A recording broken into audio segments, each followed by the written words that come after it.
Going to the restaurant or getting a haircut used to be a relatively fuss-free experience, but some countries are now implementing a digital check-in system at public spaces to help with contact tracing and identifying infectious clusters.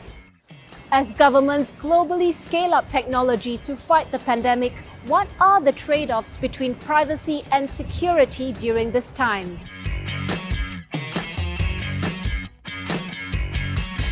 The trove of data gathered during the pandemic is a double-edged sword. While it can provide solutions, the potential for misuse is high. At the end of 2019, there were more than 4 billion active internet users, or 53% of the global population. Researchers from the University of Southern California's Center for Body Computing found that hackers are becoming increasingly interested in the susceptibility of health data. Health data can be predictors of potential health issues or even behavior, making it particularly valuable on the black market compared to other types of data. In 2018, state-sponsored hackers stole the records of 1.5 million patients from a cluster of healthcare institutions in Singapore, including the Prime Minister's. Then, the hackers targeted the Prime Minister's medication data specifically and repeatedly. Many countries have leveraged different methods to varying degrees of effectiveness in fighting the pandemic. Taiwan, with a population of almost 24 million, has less than 500 cases of COVID-19 and 7 deaths at the end of July. Part of their success stems from a digital fence monitoring system. Home quarantine orders are enforced by monitoring the person's location through mobile cellular signals. Authorities will then be alerted if the person leaves the digital fence. The Taiwanese government has also partnered with citizens to develop online and offline tools to fight the virus, including an app that tracks face mask availability.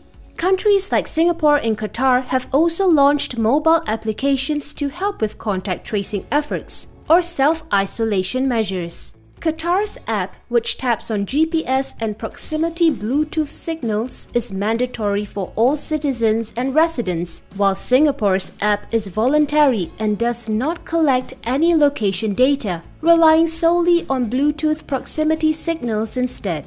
Shortly after their release, security flaws were found in apps used by countries such as Qatar, India, and South Korea, although they were quickly fixed. South Korea's app was found to contain a vulnerability that could expose private details of people in quarantine to hackers. The country, which has been lauded for its strategy to contain the coronavirus, also uses credit card information, phone call records, and even CCTV footage to form a more complete picture of the pandemic. Similar surveillance tools have been employed in countries such as India, Iran, Israel, and China. China's cavalier approach to privacy has seen the country deploy drones, artificial intelligence, and security cameras to enforce quarantines and monitor public spaces. Beyond the hardware and software, the perception of privacy varies across different cultures. On one end of the spectrum, we have China and its intrusive approach to harnessing data, while Germany is on the other end with its extremely cautious approach to privacy. And in the middle, we have East Asian countries such as South Korea and Singapore.